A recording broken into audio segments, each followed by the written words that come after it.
Dragon Age the Veilguard, the newest Dragon Age game and the fourth game in the Dragon Age series.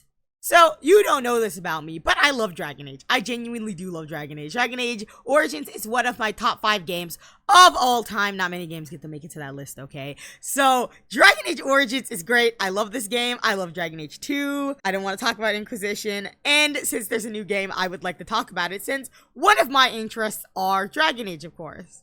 I'm gonna try to make this video as spoiler-free as physically possible, but if there is any type of spoiler, I will, of course, add a spoiler warning in the video, or at least make a verbal warning that there may be some spoilers. So, what we know about the plot of Dragon Age the Veilguard so far is that you play as the newest protagonist, who is Rook. Rook is a lame name. They should have chose Bishop, but that is a conversation for another time. The game starts around 952 Dragon, which is 9 to 10 years after Dragon Age Inquisition and Trespasser. And of course, if you play Trespasser, that's what directly leads into what's going on in Dragon Age the Veilguard. So if you did not know what was going on with Solas, I recommend you to probably stop here and go check out what the heck happened with Solas and Trespasser and then come back, okay? So, Solas has begun his ritual to tear down the veil, causing demons to slip into the world. Members of the Inquisition, having recruited a new ally that Solas would never see coming, attempt to stop him before he could finish his ritual. Which, of course, they show this in the first 20-minute, gameplay trailer. Obviously, this is just, I guess, the quick version of it that I'm reading from the Dragon Age Wiki, but of course there's more going on in the game. I also, like I said, trying to avoid as many spoilers as possible, so this is the most I'm going to give you plot-wise. Before I get into my next section, I would like to say that Dragon Age, apparently, this had questionable development. Apparently they had to restart at some point. They have a lot of it on the wiki page, which I will link in the description, but I don't know what to tell you how much I actually know about Dragon Age. The original concept of this was completely different, so I don't know. I'm just saying apparently the development was questionable, so we didn't talk about Dragon Age without talking about the 3 previous Dragon Age games. So, before we start off with whatever I'm talking about next, let me tell you about the other Dragon Age games in the briefest way possible. Dragon Age Origins is the first Dragon Age game in the Dragon Age series. It's apparently the somewhat spiritual successor to the Baldur's Gate game that Bioware made. In this game, you get to choose your own origins. You get to play as a human, a elf, or a dwarf. They all have their own separate origins. Humans have the noble origin or the mage origin. Elves have the Dalish origin, the city elf origin, and the mage origin, which they're both from the circle, both the human and the elven mage are from the circle. Dwarves only have 2, and that is the commoner dwarf and the noble dwarf. After choosing your origin, obviously you go through the game and you slowly become the hero Ferelden and the Grey Warden commander. Your purpose in the game is to beat the storyline, obviously, but as your character is to tie up loose ends of your origin and defeat the Blight, stop the Blight, whatever you want to say, and defeat the Archdemon, as well as uniting Ferelden along the way. There's many choices in the game that matters, but I'm not going into that because that will take me 30.5 years to explain, but that's basically Dragon Age Origins. You have very major choices that literally change the entire storyline of the game as you go on. So there's a lot, but just know at the ending, you either have the choice, if you're a male warden, you have the choice to have an archdemon baby with Morgan. I will not elaborate further. And if you're a female warden, you have the option to have Alistair or Logain, if you get Logain, to have a child with Morgan, which is also the archdemon baby. If you don't choose to have anyone have any children with Morgan, you will die at the ending of the game, basically. That's it, and it will continue on. So, yeah, I'm not trying to get too into it, because I can talk about Dragon Age Origins for hours, but that's basically the briefest description you're going to get for Dragon Age Origins. Dragon Age 2. In Dragon Age 2, you play as Hawk / the champion of Kirkwall. Hawk, your main character, obviously, you don't have any choice. You're Hawk regardless. You could be Mage Hawk, Rogue Hawk, or Warrior Hawk. The only choices you get to have is that if you're Mage Hawk, you get Carver, and if you're any other Hawk, you get Bethany. So, there you go. One of them has to die.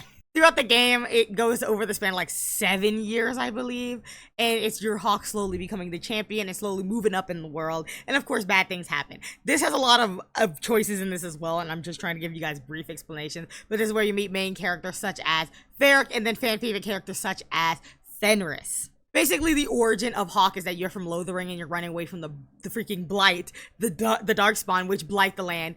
Lothering is from Dragon Age Origins, and it does get blighted then, so technically Hawk and the Warden possibly could have met. Throughout the game, you make the large, big-scale choices, but one of the biggest choices in the game is whether or not you choose the Mages or the Templars, which lead from the ending of the game. Regardless of who you choose, both the leader of the Mages, the Circle, I forgot what they're called, but it's like the top mage at the Circle, and then the Knight Commander of the Templars. Either way, whoever you choose, they both die at the ending, so it doesn't really matter. But the biggest thing that happens is that Meredith, she's the worst of them all. She's the Templar leader. She is basically evil Andraste. I'm not getting into what Andraste is because that's a whole separate video for a separate time, and I don't feel like dealing with it. But she's basically evil Andraste, and she turns into a red lyrium creature, and then she like freezes in the middle of the place, and that's where the red lyrium idol comes from, which will come into play eventually. I'm trying to briefly explain this, okay? Anyway, that's about it. That's like mostly the briefest I can give you about Dragon Age 2. Did I give you the best description? No, but one day. Alright, now we're getting to Dragon Age Inquisition. Obviously, there's going to be spoilers for Dragon Age Inquisition. If you have not played the game and you don't want to be spoiled, you can just skip ahead. But Dragon Age Inquisition. In Dragon Age Inquisition, you play as the Herald of Andraste / the Inquisitor. You are arrested after the freaking conclave blows up because of the whole situation that's going on in the... Then there's a fade hole ripped in the sky, the Rift, and that's basically the main antagonist of the game before they introduce the main antagonist of the game, which is an antagonist from a DLC from Dragon Age 2, Crispy Lasagna / Corypheus. Throughout the game, you meet multiple companions, but the most important companion that you do meet is Solas. Solas is going to be what continues on into the next game. The whole point of the game is that you, as the Inquisitor, are going to close the rifts and also, like, deal with all the other problems going on. Because guys, we still got Mage in Templar conflict, and there's a lot of other garbage going on. Like I said, Crispy Lasagna's out here. So there's a lot happening in this game. But as you get towards the ending of the game, you close the rifts, you do your job, basically, and then you have to fight Crispy Lasagna. After the fight of Crispy Lasagna, you get the end cutscene, which is the main thing that's gonna lead into Trespasser, which is the main DLC. At the ending of the game, Solas, like, straight up disappears, and then you find out that him and Flemeth were talking, and you're like, what the freak's going on with Flemeth? Flemeth is Mythal, the ancient elven god lady, spirit thing, and she gives up her powers after stealing the archdemon out of Morgan's child, or whatever the freak happens if Morgan doesn't have a child. She gives the power to Solas, and you're like, oh no, what's going on with Solas? And it continues into Trespasser, like I said.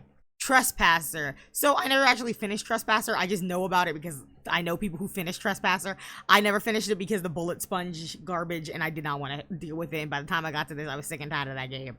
In Trespasser, I believe there's a whole Quinari situation happening in that game. And then there's are you gonna keep the Inquisition or break it apart? Obviously, it's your choice on doing whatever. But when you meet Solas, he chops off your arm, takes it, tells you that you're gonna break open the Fade, and then he goes on his merry way while you're just gonna be sitting there armless, you know? That's basically the briefest you're gonna get for all these games from me, at least, because I can go on hours talking about everything from these games, but I'm not gonna do that. So these are extremely brief descriptions. Hopefully I explained them well enough that you can understand it, or at least in a somewhat entertaining way.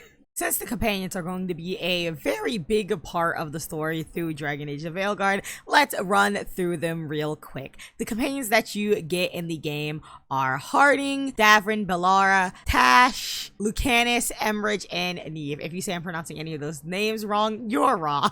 Harding is a returning character from Dragon Age Inquisition. She was a Dwarven scout from the Inquisition, and let me just say she looked terrible in the original game. A girlie's forehead was out of this world, but they definitely did her better now. Now she looks like Fiona, which, you know, I got nothing to complain about that for. Harding, this dwarf scout has a big heart, a positive outlook, and a ready bow, as well as unexpected magical powers, which to me is a spoiler because I didn't read the comics. Davrin, bold and charming, this Grey Warden has made a name for himself as a monster hunter. Now he cares for a young griffin. Griffins are back, you know, they didn't exist apparently in the other games, but they're back, man. They're back with a vengeance, hopefully. Balara, a veil jumper obsessed with uncovering the secrets of ancient Elvenon? Whatever. Balara is focused, creative, and romantic. She is the second elf in our companion list. Tash, a Quinari dragon hunter aligned with the Lords of Fortune. Tash lives for adventure and doesn't mind taking risks. Then we got the main man, the myth, the legend, Lucanus. Lucanus is an expert assassin whom the Antivan Crows are a family business. He is supposed and pragmatic, but lacks social skills. So I'm gonna, of course, have to make the section about Lucanus longer because Lucanus is the man with the plan. He is my main man. He is the guy that I'm going to romance, mainly just because I have to. Like, you can't just put Lucanus in something and then not let me romance him, you know. You can't. Apparently he's returning from the short stories. I'm not going to say anything about the short stories, but I will say that it has something to do with lyrium and hair. Lucanus is basically the poster boy. He's the most popular character so far. Everybody loves Lucanus, and I'm ready for it. I need to meet this man. I gotta meet this man. Honestly, I need to meet this man. Not to mention, I have to mention this because in his concept art, it is hilarious because, you know, everyone's just posting stuff around here. His concept art, he's literally shaped like a slice of pizza. Bro is triangular. And I do not know why. Now we got the old man, Embridge, a necromancer of Navarra's Morn Watch. This well-meaning scholar comes complete with a skeleton-assisted Manfred. Manfred deserves his own video because he's beautiful, he's gorgeous, he's a skeleton, he's the best around, man. He's the best around, man. So Embridge is my second choice of romance. If you're just like, what? What the freak? Yes, you know, because, you know, he's the only old man that you're ever allowed to romance in Dragon Age. I guess there's Blackwall, but I'm not counting him because he doesn't even look like an old man. But this is prime time old man. Then last and of course not least, we have Neve, a cynic fighting for a better future, both as a private detective and a member of Tevinter's rebellious shadow dragons. Neve is cool, at least from what I've heard. Neve seems like a cool character, and I'm completely fine. We need cooler characters. I do know someone who's worried that she's just gonna be Vivian because she has ice magic, but hey, who knows? I don't. Not to mention, she has a prosthetic leg, which is very cool. It's very cool, actually. Alright, let's talk about the gameplay. So, I know not much about gameplay. I need to play the game to explain the gameplay, but from what it seems and from what other people say, the gameplay is more action-focused than the rest of the Dragon Age games, but they are keeping the tactical pause menu thing from the previous Dragon Age games. There's obviously new spells, new actions, new everything for the game, and obviously we still have our original 3 classes from the game, which is Rogue, Warrior, and Mage. There are 4 races in this game like there was in Dragon Age Inquisition. There is the humans, the elves, the dwarves, and the Quinari. With each of these, you can indeed choose a faction that you're part of and continue on from there. The factions are Antivan Crows, Grey Wardens, Lords of Fortune, Mornwatch, Shadow Dragons, and Veil Jumpers. Each companion is a part of a different faction, and then of course there's a special faction which is the Inquisition that Harding is part of. And I'm not getting into that right now, but I will talk about that in a minute. I don't know if this fits in the gameplay section, but I'm going to talk about the character creator real quickly because I just have grievances with everything, as well as I have a little bit of praise, okay? I think the character creation is the best Dragon Age ever has. Honestly, it's better than a lot of other games they also have, but they said they're basing it off of like how The Sims, or they got inspiration for The Sims or something like that. And when it comes to that, I just want to say, please stop getting people's expectations up. I'm gonna say this for every game that has character creations. It's not just Dragon Age, the Veilguard, or anything else, okay? It is the fact that when you say that it's ultra like diverse character creation and all this kind of stuff, that you have the most diverse bodies that ever in your game and stuff like that. That's cool and all to say, but please don't say things you don't mean, because I've seen the character creation. No, you can't really make that plus size of people. I've seen it. It's not really that big of a deal, and I know I'm gonna get people being like, oh, why does it matter? Why does it matter? Because you give people false hope. There's not a lot of games where you can make plus size people or anything like that. There's not a lot of games that you can do that in, and then when you basically allude to it, you get people's expectations up, and then when they see it and it's not what they're supposed to see, what they thought they were gonna see, then it's like, why did you do that? Essentially. And this goes for all games. If you don't mean what you say, don't freaking say it, and don't get people's expectations up, because I thought, oh, when they said this, you can actually do this. I was like, you know, I'm gonna wait to see it, because I obviously don't trust any character system, honestly. And no, of course not. You can't make the most plus size looking people. And if anyone's just like, yeah, it's a video game, blah, blah, I don't care if it's a video game. Don't make promises like that, because you get people's hopes up. Like, you get people's hopes up. But I think for Dragon Age, this is the best character creator that they had, besides the fact that I think that they shouldn't have made people have high expectations. They just did pretty well. It's pretty good. It looks pretty nice. You can make quite a bit of characters. And there's a lot of goddamn hair, which I'm all for hair if everyone knows. And I'm pretty sure they have an eyelash option. I love me some eyelashes. So, no, I'm actually excited for the character creation, regardless of my issues that I have with it. I'm gonna loosely call this the many controversies of what was going on in the Dragon Age game, like leading up to it coming out. There's of course many that I'm gonna miss, but I'm gonna talk about the main ones that I personally seen and personally had issues with as well. The art style, obviously the art style, a lot of people hated it, and that was like a main point of contention. Everyone was like, it's ugly, it looks like generic AAA game trash, it looks like this, it looks like that. I personally just don't like it. It looks weird and kind of cartoony, and it makes him look strange. Like, Emberge looks like he belongs in a cartoon game. He looks like he belongs in a cartoon game. But honestly, I'm gonna say that's the least of their problems when it comes to this game. Okay, so I'm gonna talk about the main two controversy related things that happened to Dragon Age that literally made people not want to play this game.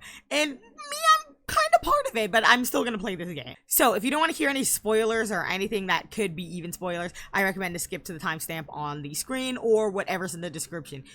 So the first one I'm going to talk about is the no returning characters from the previous games. Like the characters we know and love. We got the Alistair, Zevran, Morgan is coming back though. But we don't have anyone else. Like, we're not going to see anyone from Dragon Age 2 or Inquisition. So, yeah. The only returning characters from the game that I know of is Morgan, Varric, Harding, and the Inquisitor. I think those are the only ones that I can think of off the top of my head that will be returning from the previous games. All the other returning characters or whatever are from the books and the comics, because some of the companions that we have are from the books and the comics. So yeah, those are the only ones who are truly returning. And of course, there's tweets going around because people were tweeting about it. And one of the writers on Dragon Age did indeed reply, but what they said to me sounds like excuses. I'm not trashing on anyone, I'm not trying to be mean, but they sound like excuses. I am not the best writer out here, I'm never gonna claim that, but I do write my own stories, and making a weird excuse like this for why the characters aren't gonna come back is weird to me. Also, it sounds like you can't write for the characters without trying to kill them off or something like that. And here are the tweets that I'm talking about. I'm gonna put them on the screen. I'm gonna read out part of them. Notably, every single time Alistair has come back into the game, the story has found a new, more horrible way to potentially kill him off. Don't wish for your fave to come back unless you want to see them suffer and die. Then sure, go ahead. I don't like that. I do not like that at all. That just sounds like you can't write a good thing for a character, or you can't write a simple, like, hey guys, I'm back for a second, or I have something involved in the plot. Not everyone has to die the moment you see them. Also, every time Alistair returns, there's a horrible way for him to die. I'm pretty sure in Dragon Age 2 there's nothing related to him dying or anything like that. And Dragon Age Inquisition, most people would probably, depending on who you are, you would either kill off Hawk or Alistair, and it really depends on the person. But like, I don't think that was that big of a deal to try to say that you can't bring them back. Not to mention, if you chose King Alistair, none of this matters. None of this matters. You don't kill King Alistair. And then said, nobody writes a plot about nice things happening to characters. The further they stay away from the plot, the happier they are. That sounds like you can only write tragedy, and I don't like that. Like I said, this makes me mad because obviously you're just making up an excuse of why these characters don't come. Obviously, it could be for any reason. Higher up managers, all that kind of stuff. All these people saying no to not adding past characters in there, but wording it like this makes me think that you'll just kill off a character if you add it in there. Say that, oh, we're gonna have Alistair, like they said, come in, dead. He's gonna die the moment he comes into the game. Or shoot, we're gonna have Zevran come in, dead the moment he comes into the game. I don't like that because it makes it seem like you can't just write a character in to be the character from the previous game and not die. That sounds like you have to kill off everyone, which doesn't make any goddamn sense. So these excuses to me are stupid, and I get why people are mad about it. Like, people didn't want to pre-order the game anymore because of this. And I understand that because this was dumb. I don't know why you worded it like this. Okay, now here's the main one that a lot of people straight up canceled their pre-orders from, and I'm actually not surprised this happened. I know, right? There will only be 3 choices related to this game from the previous games, and it's all for your Inquisitor. It's who you romanced, whether or not you broke the Inquisition, and whether or not you're coming to find Solas or something like that. Those are the only choices that you have related to the past previous games. They're like stopping Dragon Age Keep related to things. They're not having it in there because it's gonna be a fully offline game. And I actually remember asking Ashy about, hey, what are they gonna do with the previous games if the Dragon Age Keep isn't gonna be part of it? And obviously we see what happened now. There is no choices, and your choices don't matter. I'm about to get into this more in a second, but they didn't do this, and it made a lot of people mad, and I completely understand. Like, your choices don't matter. Your choices 100% don't matter. Everything you did in the previous games do not matter, and this is what I was afraid of happening. In Inquisition, it was already bad enough that certain things were weird about the game, like it was a fixed thing. Like Liliana, if you killed off Liliana in Dragon Age Origins, she's like a lyrium ghost, which doesn't make any sense, but like, I guess they had to find a way to make it work. And then nothing else makes sense if you didn't choose Morgan to have a kid. Why is she even in the Inquisition? Like, why was she there? But like, whatever. Like I said, these things don't really matter when it comes down to Inquisition, but you still had the option to not have them because they had the Dragon Age Keep. So you still have the option for these things. And then when it comes down to freaking 3 choices, like some of the 3 most inconsequential choices from Dragon Age Inquisition, it makes you feel like, what was the point of me playing all the other games if this is what they were gonna do in the first place? Yeah, this is freaking annoying, and I completely understand why people are mad about it. Like, your choices don't matter, and everything you did in the previous games don't matter. They didn't even decide to give you like a few big choices from the previous games, like whether what you did with the Archdemon, Alistair being king, who did you choose, Templars or mages, all these type of things that are technically world impacting. No, they're like, your romance? Did you break the Inquisition? Are you looking for Solas? Like, those are the only choices, and it is genuinely wild to think about that these are the only choices that they're like, yeah, this is good enough. And yeah, dude, I understand why people are mad. This makes me mad still now. I'm like, dude, you can't tell us our choices matter and everything related to these games matter when they freaking don't. Like, you got rid of one of the biggest things of Dragon Age, that your choices do carry on through the rest of the games. And regardless of how much I don't like Inquisition, they did carry on in the game. Like, most of your choices did some sort of impact to the game. But in this case, this does not. And yet no, dude, no, this is terrible. I understand why people don't want to play the game. This is horrible. Yeah, besides that, yeah, no, buddy, that was a bad idea. 3 choices, and then they had to, like, talk about it later. I don't know what they said, and I don't care to look for it either. My entire point is that they kept us away from most people who are pre-ordering the game, giving us that little bit of false hope that this game is going to have our choices matter, and they don't. So, yeah, yep, that was a terrible thing, and terrible, just terrible. And let me end this off on the last thing, which is the marketing. I think the marketing for this game is weird. I feel like there's a lot of spoiler-related stuff in some of the marketing, and then the marketing is just, like, only talking about the companions. Like, US Rook don't matter, only the companions matter, which I'm glad the companions matter, like, they're in the storyline, unlike Dragon Age Inquisition and, like, Dragon Age 2 and all the Dragon Age games, where your companions don't matter too much, only specific ones matter. Like, only those, you know, matter. But, The marketing is just weird. It's like it's all about the companions and not about the actual storyline. Not to mention, whatever the storyline for this game is going to be, it's just weird. Like, everything's weird about it. Not to mention, there's the whole Solas debacle, which, if you care about spoilers, skip ahead. So, Solas was supposed to be the main villain, and now he's not. And it possibly looks like they're going to try to redeem Solas. Anyone who comes at me for this, I don't care. They made Solas like he was going to be the main villain for like the last, 6 or 7 years before whenever the new marketing came up. And I'm just sitting here like, buddy, what the frick?